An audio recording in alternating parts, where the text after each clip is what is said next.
Frank Dawson had always been the kind of man who pushed forward. He built his life around discipline, resilience, and sheer determination. A former high school teacher and an avid runner, he had spent decades believing that the key to staying strong was never stopping, never slowing down, never letting age dictate what he could or couldn't do. But one morning that belief shattered. The air was crisp, the sky tinged with the soft gold of dawn as Frank stepped onto the sidewalk. He had been feeling stiff lately. His knees ached more than usual, but he told himself it was nothing. Just another day. Just another run. His feet found their rhythm against the pavement, steady, familiar, comforting, until suddenly they didn't. It happened so fast. A sharp pain shot through his knee like a fire spreading through his joints. His body betrayed him. His legs crumpled, and before he could brace himself, he was on the ground, gravel scraping against his palms. For a moment, he just lay there, stunned, breathless, trying to will himself back up. But his knee pulsed with pain, his limbs felt heavy, and the realization crept in like a slow-moving shadow. He couldn't just shake this off. A stranger stopped, leaning down with concern. "Sir, are you all right?" Frank wanted to wave him off, to tell him he was fine, that he just needed a second. But the truth sat heavy in his chest. He wasn't fine. And he hadn't been for a while. Later, at the doctor's office, he sat with his arms crossed, listening as the physician looked over his chart. "Frank, your body is telling you something. You don't need to stop moving. You just need to start moving differently." The words unsettled him. For as long as he could remember, movement had meant power. Power over age, power over weakness, power over time. But now, time was catching up, and he was being told to surrender, to change, to adapt. He didn't know how to do that. Maybe you felt it too, that frustration, that resistance, that quiet fear that settling into an easier rhythm means giving up. Maybe you've watched the people around you slow down, and you've promised yourself that you never would. Maybe you've pushed through the aches and pains, telling yourself that if you just work harder, if you just keep going, you can outrun what's coming. But what if everything you've believed about staying strong was wrong? What if less could actually be more? Frank spent weeks wrestling with those questions. He could have ignored the warning signs, forced himself back into his old routine. But deep down he knew the truth. If he kept pushing the way he always had, it would only be a matter of time before he fell again. And next time he might not get back up. So he made a decision, one that felt as foreign as it did necessary. He let go of what he thought strength had to look like and started learning what it actually meant. He traded running for walking. He replaced heavy lifting with simple, controlled resistance exercises. He explored movements that felt good instead of movements that pushed him to the edge. And something remarkable happened. The fatigue that had clung to him for years began to fade. The aches that had become his daily reality started to ease. He woke up feeling lighter, more alive, more connected to his body than he had in decades. He hadn't stopped moving. He had just started moving the right way. That moment on the pavement had felt like an ending, but in reality, it was the beginning of something greater. Frank didn't just accept aging. He mastered it. He learned that the secret to strength wasn't in how hard he pushed, but in how well he adapted. And now so can you. You don't have to exhaust yourself to stay strong. You don't have to fear slowing down. There is a way to feel better, move better, and live better without grinding your body into the ground. Over the next few minutes, I'm going to share 6 simple, powerful habits that transformed Frank's life and could transform yours too. These aren't theories, they're real. They're backed by science, by experience, and by people who, just like you, refuse to let age define them. So if you're tired of the pain, the exhaustion, the endless cycle of pushing too hard, stay with me. Because by the end of this, you'll see that growing older doesn't mean growing weaker. It means growing wiser. Now let's begin. The morning after Frank's fall, he sat by his bedroom window, staring at the pair of running shoes he had worn for years. They looked different now, not like tools of strength, but remnants of a version of himself he wasn't sure he could be anymore. He felt something he had never allowed himself to feel before: defeat. For years, running had been his anchor, his way of proving to himself that he was still in control. That age had nothing on him, But now, his body had delivered a different message. He had two choices: cling to the past or find a new way forward. That afternoon he forced himself outside. Not to run, but to walk. It felt unnatural, almost humiliating. He had spent his whole life moving fast, pushing hard. Now each step felt foreign, slow, like a reluctant surrender. He kept his gaze low, avoiding eye contact with the neighbors, who had once seen him as the strong, disciplined man he had always been. He told himself he would only go to the end of the street and turn back. But something unexpected happened. As he walked, the world seemed to expand around him in a way he hadn't noticed before. He saw the way the leaves swayed gently in the kio. Wind heard the laughter of children playing a few houses down, smelled the scent of freshly cut grass. He had run past this street 1,000 times before, but he had never truly seen it. For the first time in years, he wasn't rushing past life. He was in it. A few days later, he walked again, this time a little farther. He noticed how his body responded differently than it had with running. His breath was steady, his joints didn't ache the way they used to, and by the time he returned home, he felt something he hadn't in a long time: light. One afternoon, he decided to take a different route, wandering through a nearby park where he used to take his wife on weekend strolls. The memories hit him in waves: the way she used to stop and admire the flowers, the way she would reach for his hand when they crossed the little wooden bridge over the pond. He had always thought of those walks as something they did for leisure, never realizing they had been a gift, not just for her but for him too. Frank began to make walking a part of his daily routine. He started noticing other walkers, some older, some younger, some with dogs, some alone like him. He found himself nodding at them, exchanging brief smiles, feeling a quiet connection in their shared movement. One day he struck up a conversation with an elderly woman who was walking at the same pace as him. They talked about nothing in particular: the weather, the neighborhood, the best place to get fresh coffee. It was small, ordinary, but as he walked home, he realized how much it had meant. Walking had become more than just movement. It was presence. It was connection. It was a way to step back into the world instead of running through it. There were still moments when he missed running. The rush, the intensity, the feeling of pushing past his limits. But he had come to understand something that had taken him years to learn. Strength wasn't about speed. It wasn't about proving something. True strength was in knowing when. To listen to your body, when to adapt, when to embrace a new rhythm. One morning, as he walked past a group of younger runners, he caught his reflection in a shop window. He no longer saw a man who had lost something.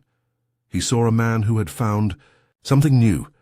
The power of walking wasn't in how far or how fast he went. It was in the simple act of moving forward. Frank had always thought of flexibility as something unimportant, an afterthought at best. In his younger days, stretching was just a formality before a run or a workout, something to check off the list before getting to the real work. He had never considered it necessary, never seen it as strength. Strength was lifting, pushing, enduring, not bending, not slowing down. But now his body told a different story. One morning, as he reached for a book on the top shelf, a sharp pain ran down his back. He froze, hands suspended mid-air, afraid to move. It wasn't the first time something like this had happened. Bending down to tie his shoes, turning too quickly in bed, even reaching for a cup in the kitchen, each movement had become unpredictable, a reminder that his body was growing stiffer by the day.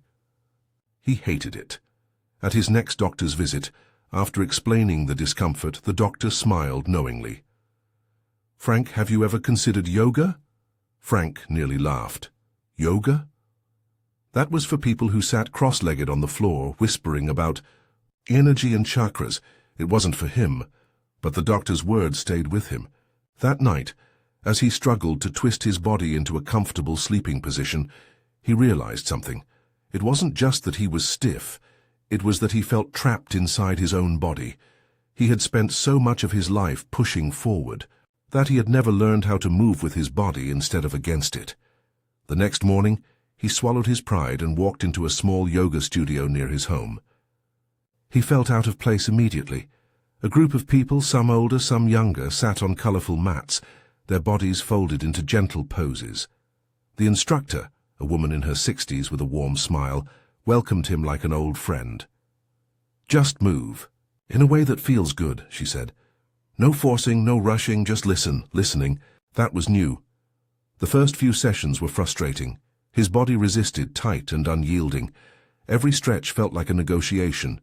He glanced around the room, watching others move with ease, while he struggled just to sit upright. He almost quit. But then one morning something changed. Lying on his mat, he took a deep breath, and for the first time he stopped fighting. He let his body settle into the movement instead of forcing it. And suddenly, it didn't feel like a battle. It felt like release. He started noticing small changes. His back didn't ache as much when he got out of bed. His shoulders, once hunched from years of tension, felt looser. He could reach for that book on the shelf without hesitation. And more than that, he felt something unexpected. He felt light. One afternoon, while walking through the park, he saw a group of children playing, their bodies twisting and bending with ease.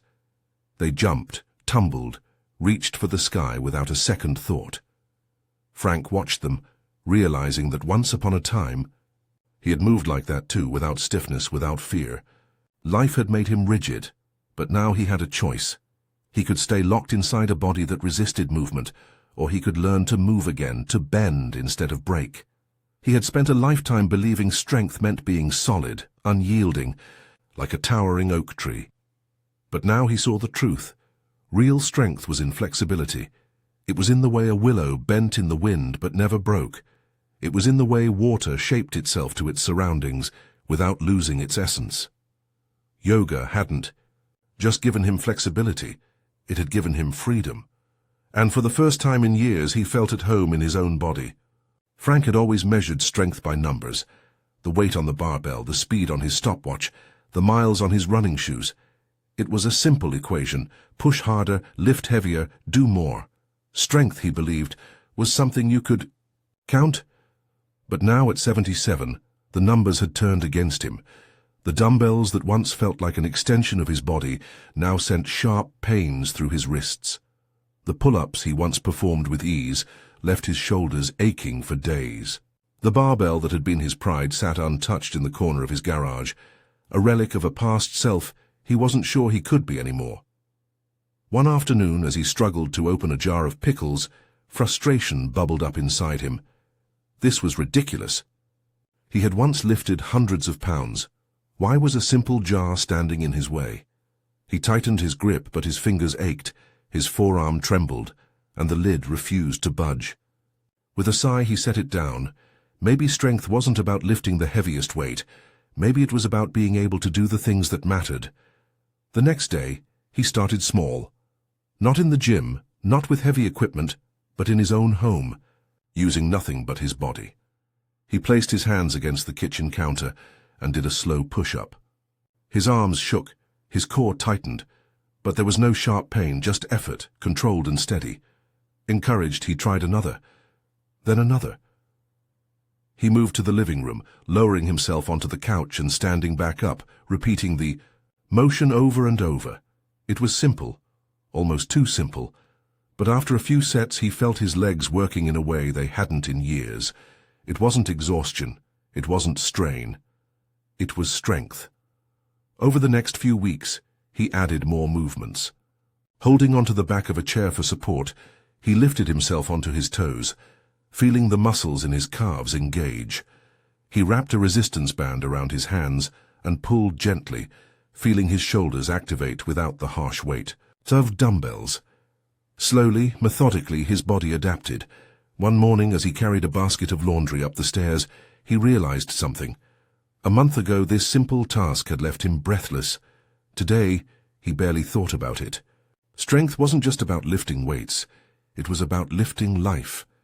He started paying attention to the little victories, the way he could now reach for a can on the top shelf without hesitation, the way he could get up from his chair without bracing himself, the way his hands, once weak and unsteady, could now open that stubborn pickle jar with ease. One afternoon, his granddaughter ran up to him, arms outstretched. Without thinking, he lifted her into the air, spinning her around. As she squealed with delight, his arms held steady, His back didn't protest.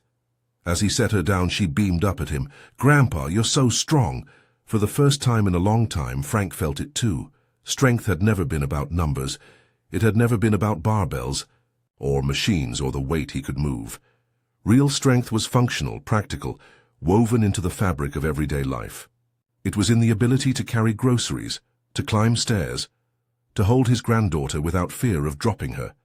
He had spent years chasing a version of strength that no longer served him. Now he had found something better. Strength wasn't about proving something. It was about preserving something. The ability to move, to live, to show up for the people he loved. That was the kind of strength that mattered. And for the first time, he understood that simplicity didn't mean weakness. It meant wisdom. Frank had never given much thought to breathing. It was automatic, something his body did without asking. He had spent years focusing on strength, endurance, movement, on what his body could do, not what it needed. But lately, something had shifted. His body wasn't responding the way it used to. Sleep was restless, his energy was unpredictable, and anxiety, something he had never struggled with before, had started creeping into the quiet moments of his day. It wasn't just physical fatigue anymore. It was something deeper, something harder to name. One evening, after a restless night, he sat on his porch, watching the wind move through the trees. The branches swayed gently, yielding without resistance, while his own body felt stiff, tense, like a coiled spring that had been wound too tightly for too long. He exhaled sharply, rubbing his temples. Even in stillness, he felt restless. The next morning, as he flipped through a book on aging and longevity, a passage caught his eye. Most people breathe to survive, but few breathe to live. Something about those words unsettled him. He had spent his whole life doing, pushing, striving, achieving, but had he ever truly lived in the present moment? Had he ever just been? That afternoon he decided to try something new. He sat down on the floor back against the couch, hands resting on his knees. He closed his eyes, and for the first time in a long time, he simply breathed. At first, it felt unnatural. His mind darted from thought to thought, restless and impatient. Was he doing this right? How long was he supposed to sit here? Was this even doing anything? But then, as he inhaled deeply through his nose and let the breath settle, in his chest something shifted. The tension in his shoulders softened. His heartbeat slowed. The noise in his mind quieted, if only for a moment. He kept at it. Each morning before the world rushed in, he sat in silence and let himself breathe. He focused on nothing but the air filling his lungs, the steady rhythm of life moving through him. And over time he began to notice something remarkable. His body felt different. Mornings no longer greeted him with stiffness and exhaustion. His thoughts, once tangled with worry, felt clearer. Conversations with friends felt richer, his patience deeper. The world around him hadn't changed, but he had. One evening, as he stood by the lake near his home, watching the water ripple with each passing breeze, he took the deepest breath he could remember taking in years. The air felt cool, filling not just his lungs, but something inside him that had long been neglected. He exhaled slowly, watching. The ripples stretch out across the surface, feeling his own body respond in kind. For so long he had thought strength came from movement, from action, from effort. But now he understood a deeper truth.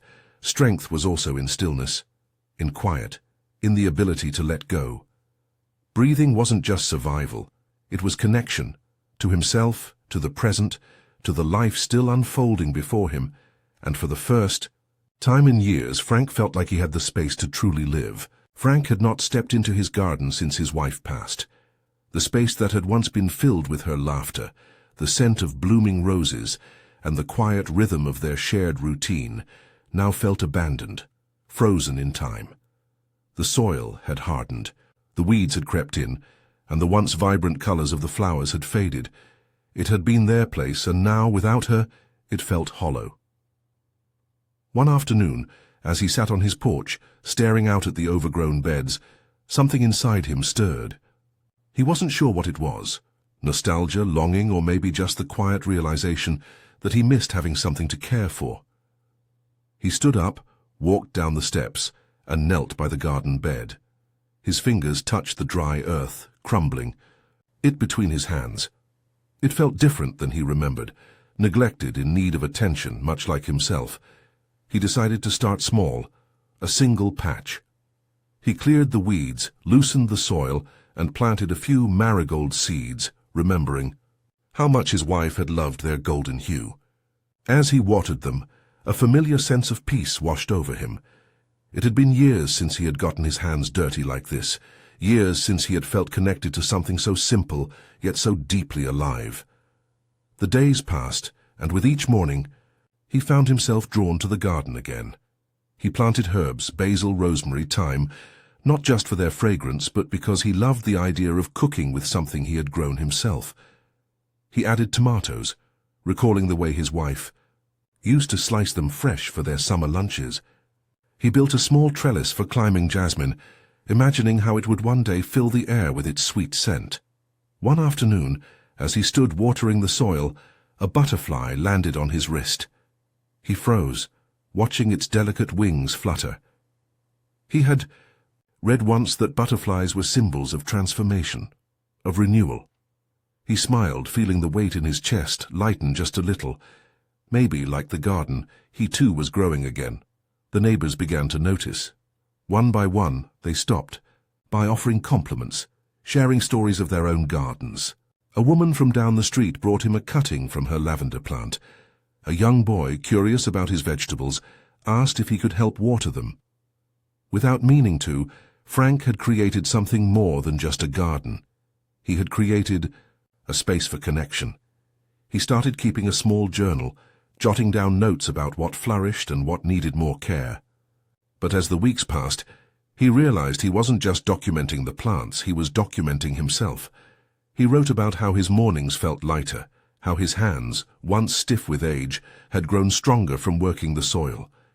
He wrote about the simple satisfaction of watching something thrive under his care.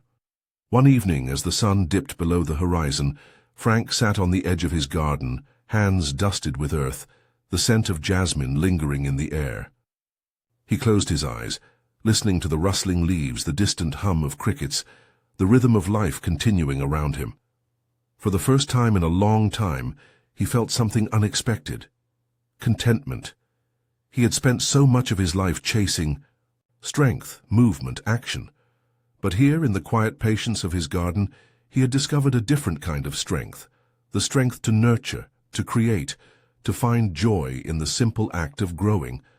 Life, he realized, wasn't just about pushing forward.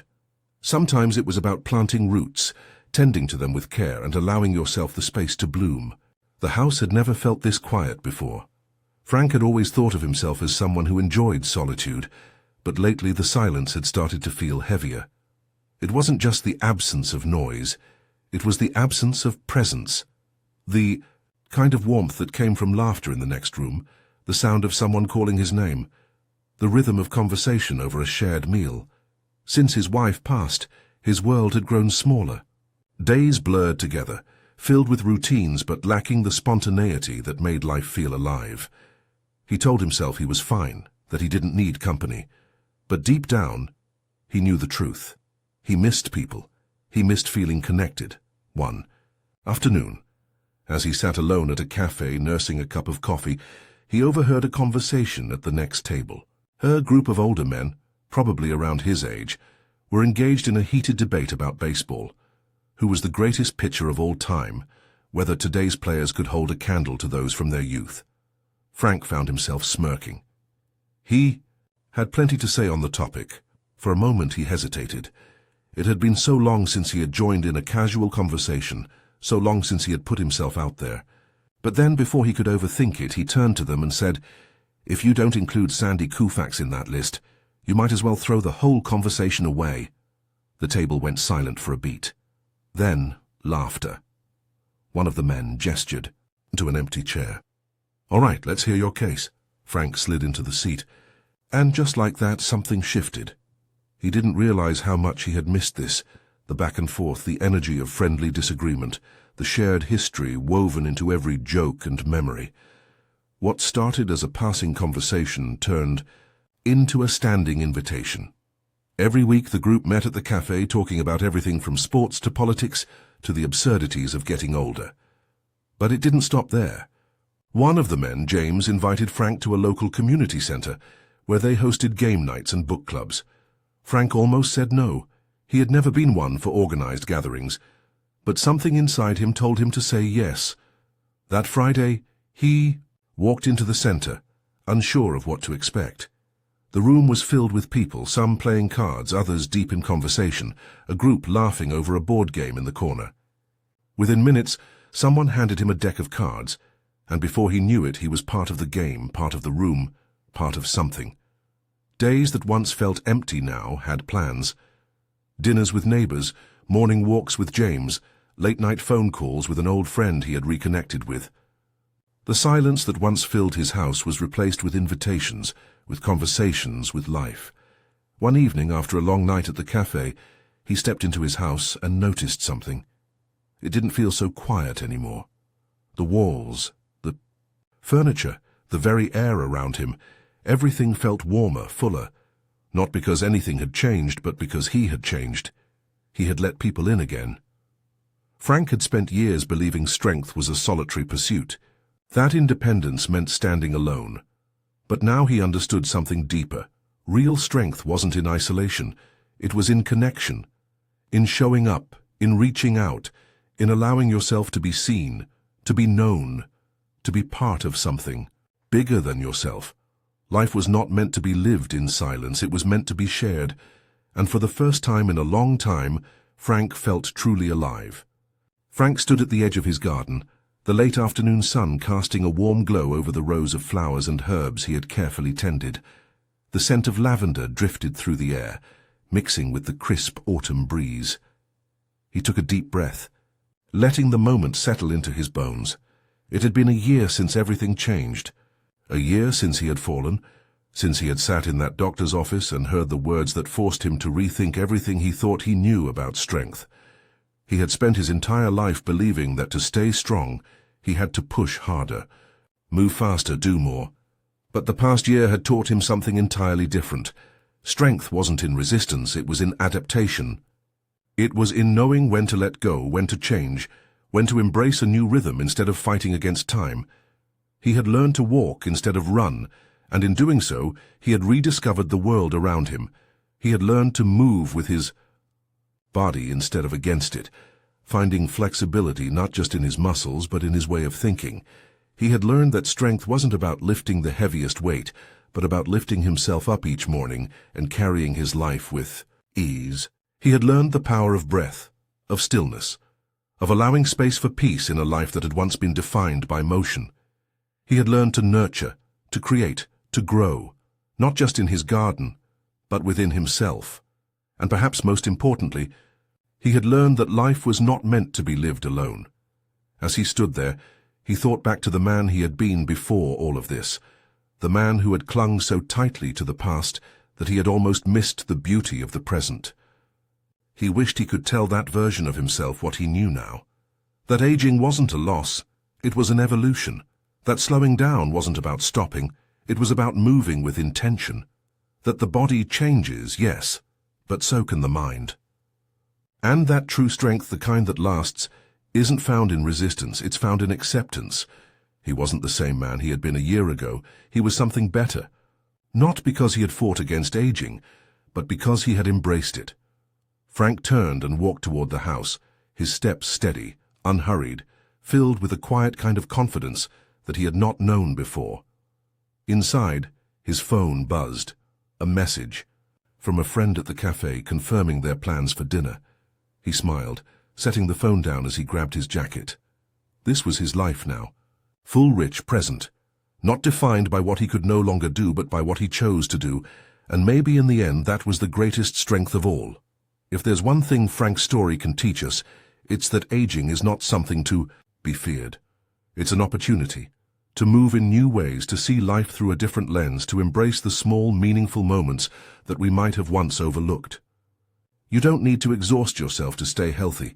You don't need to fight against time. You just need to listen to your body, to your breath, to the life that is still unfolding around you.